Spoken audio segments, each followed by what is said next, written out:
Kami sama dengan yang lainnya bahwasanya memang tidak ada amalan khusus di malam nisfu Sya'ban.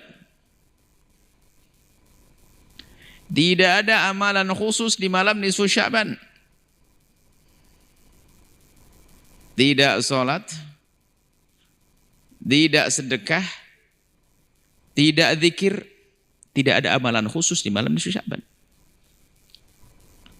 Akan tetapi tidak ada juga larangan mengamalkan amalan-amalan yang biasa kita lakukan di luar nisfu Sya'ban untuk dilakukan di malam nisfu Sya'ban.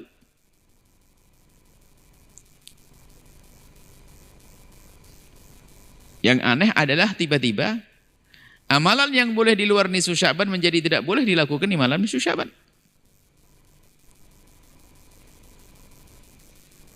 Tidak ada amalan khusus memang. Akan tapi semua amalan yang boleh dilakukan di luar nisfu Sya'ban boleh dilakukan di malam nisfu Sya'ban.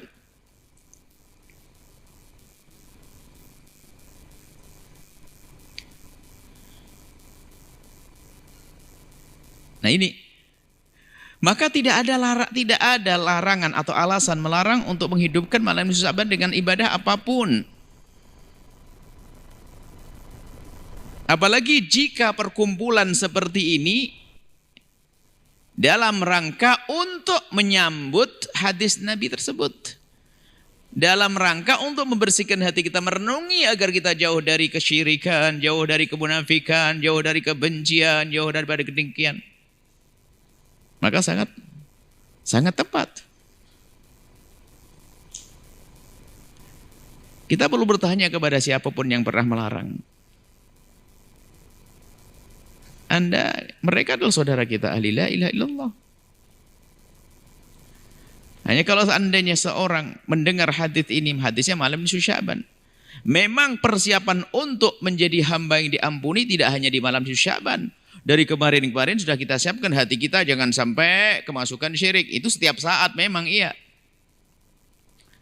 Kemudian kita memerangi kedengkian, kebencian, dendam, iya. Akan tapi masa di malam nisfu Sya'ban kita lebih meningkatkan lagi pembersihan hati kita, masa enggak boleh?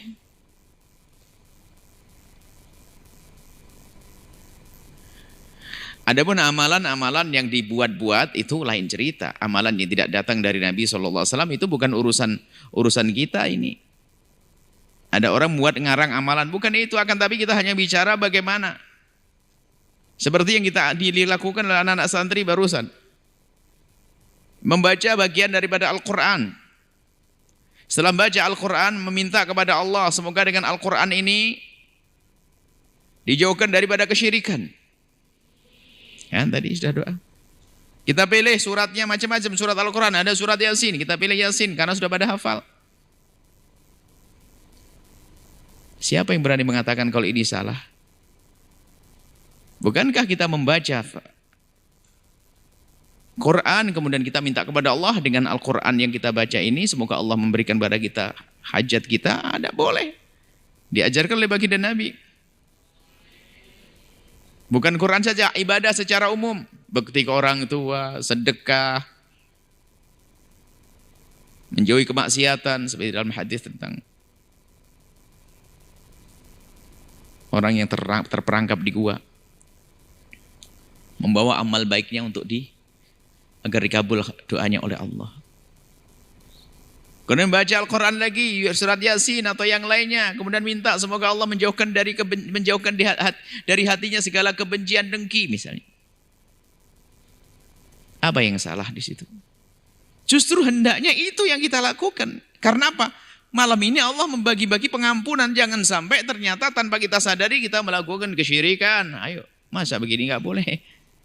Menjauhkan kesyirikan, ngerenungi diri kita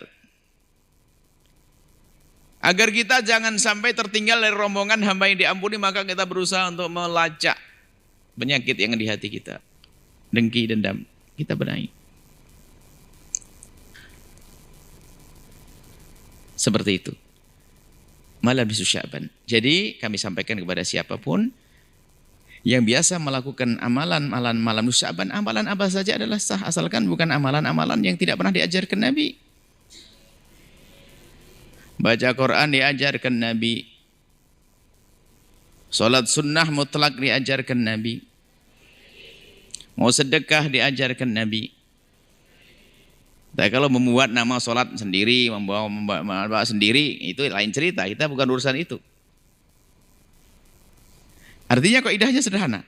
Semua amalan-amalan yang bisa dilakukan di luar nisfu Sya'ban boleh dilakukan saat ini. Di malam nisfu Sya'ban. Kemudian untuk puasanya di esok hari, yang jelas tidak ada larangan puasa di hari nisfu Sya'ban. Sebab puasa yang dilarang sudah jelas. Tidak ada larangan khusus puasa di hari nisfu Sya'ban. Biarpun di sana memang hadis himbauan tentang puasa hari nisfu Sya'ban diperdebatkan ulama. Anggap saja kita tunda dulu hadis tentang puasa nisfu Sya'ban. Oke. Kita tunda, kita pinggirkan. Lalu kita mengatakan tidak ada puasa khusus nisfu Sya'ban. Oke. Akan tapi apakah tidak boleh kita puasa di hari nisfu Sya'ban? Banyak riwayat yang menjelaskan Nabi puasa di hari putih. Nisfu Sya'ban masuk. Besok hari Senin masuk. Hari-hari biasa boleh puasa. Besok hari Senin misalnya. Kalaupun tidak ketepatan hari Senin adalah malam apa hari? Hari putih. Hari putih hari mengatakan 13, 14, 15. Masuk 15. Yang enggak kejar 13, 14-nya tambah 15, 16, 17. Dan mungkin ini lebih aman kalau seandainya ingin keluar dari khilaf mereka, kita tidak berpuasa malam hari nisfu Sya'ban, kita puasa Senin Kemis. Untuk kaum hawanya bayar utang. Sudah beres. Apa tujuan kami sampaikan ini? Enggak perlu. Sudah waktunya kita harus menata hati untuk saling cinta. Enggak perlu saling caci, saling olok, saling membid'ahkan. Kemudian bagi siapapun yang punya amalan lalu kok dibid'ahkan oleh orang lain, itu sebetulnya adalah juga kita tidak perlu gampang emosi, akan tapi justru itu untuk bahan koreksi diri kita. Jangan sampai kita membela apa yang pernah kita lakukan dengan membabi buta. Nggak benar juga. Merasa lebih paling benar selamanya juga salah. Kesimpulannya adalah malam nisfu Sya'ban Anda boleh melakukan amalan-amalan yang biasa Anda lakukan di luar bulan Sya'ban. Kedua, tidak ada amalan khusus di malam nisfu Sya'ban. Mungkin boleh balik. Pertama, tidak ada amalan khusus di malam nisfu Sya'ban. Yang kedua, semua amal yang boleh dilakukan di luar nisfu Sya'ban boleh dilakukan di malam nisfu Sya'ban. Ketiga, amalan yang terbagus di malam nisfu Sya'ban adalah apa? Bagaimana menjaga iman kita dan menjaga hati kita daripada kedengkian, kebencian, serta dendam. Bagaimana caranya? Terserah. Apakah dengan kajian khusus atau dengan membaca apa, kemudian diniatkan, terserah. Intinya malam ini kita jadikan malam terus untuk kita merenungi diri kita tentang hati kita. Dengan Allah tidak menyekutikan. Dengan sesama adalah kita saling cinta. Nggak ada benci, nggak ada dengki. Istimewa. Setelah itu keluar kesimpulan apa? Nggak perlu ada yang membid'ahkan. Kalau pembid'ahan terhadap satu amalan khusus lain cerita. Yang jelas ini amalan nisfu Sya'ban yang selama ini kami serukan. Semoga Allah menjaga hati kita sehingga tidak terjadi perselisihan, pertentangan, permusuhan di antara umat Nabi Muhammad SAW dan semuanya membuka hati, lapang hati, membuka pikiran agar supaya tidak hanya memandang orang lain dengan pandangan picik dan merendahkan. Di sisi lain juga jangan sampai kita fanatik yang buta sehingga menjadikan kita nggak bisa berbenah dan tidak bisa menjadi lebih baik.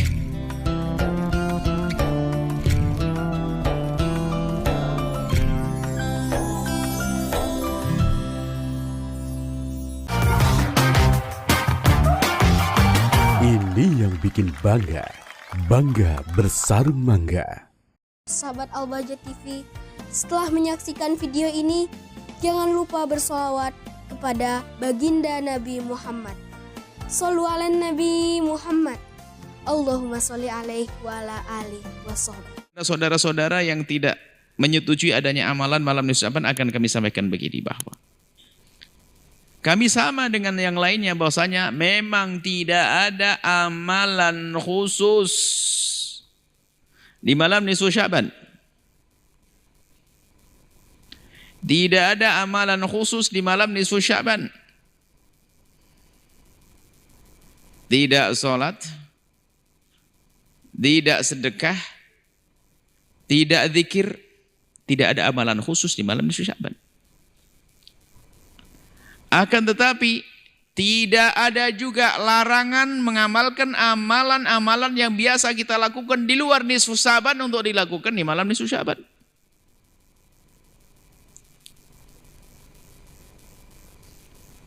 Yang aneh adalah tiba-tiba amalan yang boleh di luar nisfu Sya'ban menjadi tidak boleh dilakukan di malam nisfu Sya'ban.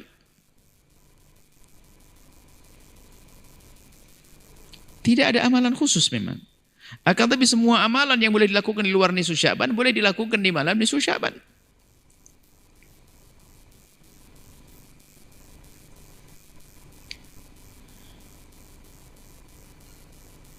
Nah ini, maka tidak ada larangan atau alasan melarang untuk menghidupkan malam nisfu Sya'ban dengan ibadah apapun. Apalagi jika perkumpulan seperti ini dalam rangka untuk menyambut hadis Nabi tersebut. Dalam rangka untuk membersihkan hati kita, merenungi agar kita jauh dari kesyirikan, jauh dari kemunafikan, jauh dari kebencian, jauh daripada kedengkian. Maka sangat tepat. Kita perlu bertanya kepada siapapun yang pernah melarang. Mereka adalah saudara kita, ahli la ilaha illallah. Hanya kalau seandainya seorang mendengar hadis ini, hadisnya malam nisfu Sya'ban, memang persiapan untuk menjadi hamba yang diampuni tidak hanya di malam nisfu Sya'ban. Dari kemarin-kemarin sudah kita siapkan hati kita jangan sampai kemasukan syirik. Itu setiap saat memang iya. Kemudian kita memerangi kedengkian, kebencian, dendam, iya. Akan tapi masa di malam nisfu Sya'ban kita lebih meningkatkan lagi pembersihan hati kita, masa enggak boleh?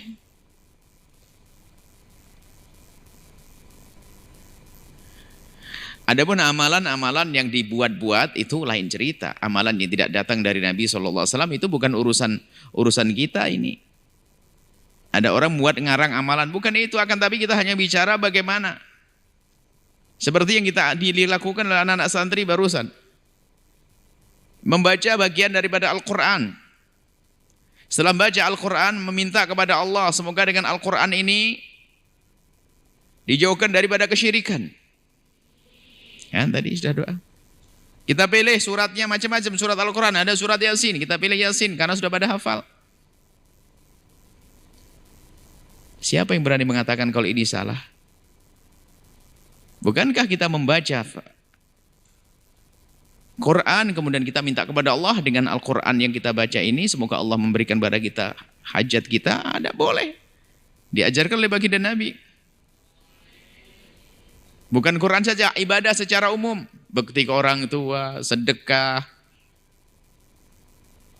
menjauhi kemaksiatan, seperti dalam hadis tentang orang yang terperangkap di gua. Membawa amal baiknya untuk agar dikabul doanya oleh Allah. Kemudian baca Al-Quran lagi, surat Yasin atau yang lainnya. Kemudian minta semoga Allah menjauhkan dari hatinya segala kebencian, dengki misalnya. Apa yang salah di situ? Justru hendaknya itu yang kita lakukan. Karena apa? Malam ini Allah membagi-bagi pengampunan. Jangan sampai ternyata tanpa kita sadari kita melakukan kesyirikan. Ayo, masa begini nggak boleh? Menjauhkan kesyirikan, ngerenungi diri kita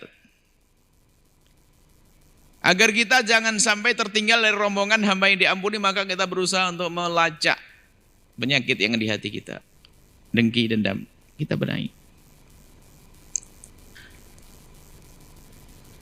Seperti itu. Malam nisfu Sya'ban. Jadi kami sampaikan kepada siapapun yang biasa melakukan amalan-amalan malam nisfu Sya'ban, amalan apa saja adalah sah asalkan bukan amalan-amalan yang tidak pernah diajarkan Nabi. Baca Quran diajarkan Nabi. Salat sunnah mutlak diajarkan Nabi. Mau sedekah diajarkan Nabi. Tapi kalau membuat nama salat sendiri, membawa sendiri, itu lain cerita. Kita bukan urusan itu. Artinya kaidahnya sederhana. Semua amalan-amalan yang bisa dilakukan di luar nisfu Sya'ban boleh dilakukan saat ini. Di malam nisfu Sya'ban. Kemudian untuk puasanya di esok hari, yang jelas tidak ada larangan puasa di hari nisfu Sya'ban. Sebab puasa yang dilarang sudah jelas. Tidak ada larangan khusus puasa di hari nisfu Sya'ban. Biarpun di sana memang hadis himbauan tentang puasa hari nisfu Sya'ban diperdebatkan ulama. Anggap saja kita tunda dulu hadis tentang puasa nisfu Sya'ban. Oke. Kita tunda, kita pinggirkan. Lalu kita mengatakan tidak ada puasa khusus nisfu Sya'ban. Oke. Akan tapi apakah tidak boleh kita puasa di hari nisfu Sya'ban? Banyak riwayat yang menjelaskan Nabi puasa di hari putih. Nisfu Sya'ban masuk. Besok hari Senin masuk. Hari-hari biasa boleh puasa. Besok hari Senin misalnya. Kalaupun tidak ketepatan hari Senin adalah malam apa hari? Hari putih. Hari putih hari mengatakan 13, 14, 15. Masuk 15. Yang enggak kejar 13, 14-nya tambah 15, 16, 17. Dan mungkin ini lebih aman kalau seandainya ingin keluar dari khilaf mereka, kita tidak berpuasa malam hari nisfu Sya'ban, kita puasa Senin Kemis. Untuk kaum hawanya, bayar utang. Sudah beres. Apa tujuan kami sampaikan ini? Enggak perlu. Sudah waktunya kita harus menata hati untuk saling cinta. Enggak perlu saling caci, saling olok, saling membid'ahkan. Kemudian bagi siapapun yang punya amalan lalu kok dibid'ahkan oleh orang lain, itu sebetulnya adalah juga kita tidak perlu gampang emosi, akan tapi justru itu untuk bahan koreksi diri kita. Jangan sampai kita membela apa yang pernah kita lakukan dengan membabi buta. Nggak benar juga. Merasa lebih paling benar selamanya juga salah. Kesimpulannya adalah malam nisfu Sya'ban Anda boleh melakukan amalan-amalan yang biasa Anda lakukan di luar bulan Sya'ban. Kedua, tidak ada amalan khusus di malam nisfu Sya'ban. Mungkin boleh balik. Pertama, tidak ada amalan khusus di malam nisfu Sya'ban. Yang kedua, semua amal yang boleh dilakukan di luar nisfu Sya'ban boleh dilakukan di malam nisfu Sya'ban. Ketiga, amalan yang terbagus di malam nisfu Sya'ban adalah apa? Bagaimana menjaga iman kita dan menjaga hati kita daripada kedengkian, kebencian, serta dendam. Bagaimana caranya? Terserah. Apakah dengan kajian khusus atau dengan membaca apa, kemudian diniatkan? Terserah. Intinya malam ini kita jadikan malam terus untuk kita merenungi diri kita tentang hati kita. Dengan Allah tidak menyekutikan. Dengan sesama adalah kita saling cinta. Nggak ada benci, nggak ada dengki. Istimewa. Setelah itu keluar kesimpulan apa? Nggak perlu ada yang membid'ahkan. Kalau pembid'ahan terhadap satu amalan khusus lain cerita. Yang jelas ini amalan nisfu Sya'ban yang selama ini kami serukan. Semoga Allah menjaga hati kita sehingga tidak terjadi perselisihan, pertentangan, permusuhan di antara umat Nabi Muhammad SAW dan semuanya membuka hati, lapang hati, membuka pikiran agar supaya tidak hanya memandang orang lain dengan pandangan picik dan merendahkan. Di sisi lain juga jangan sampai kita fanatik yang buta Sehingga menjadikan kita nggak bisa berbenah dan tidak bisa menjadi lebih baik.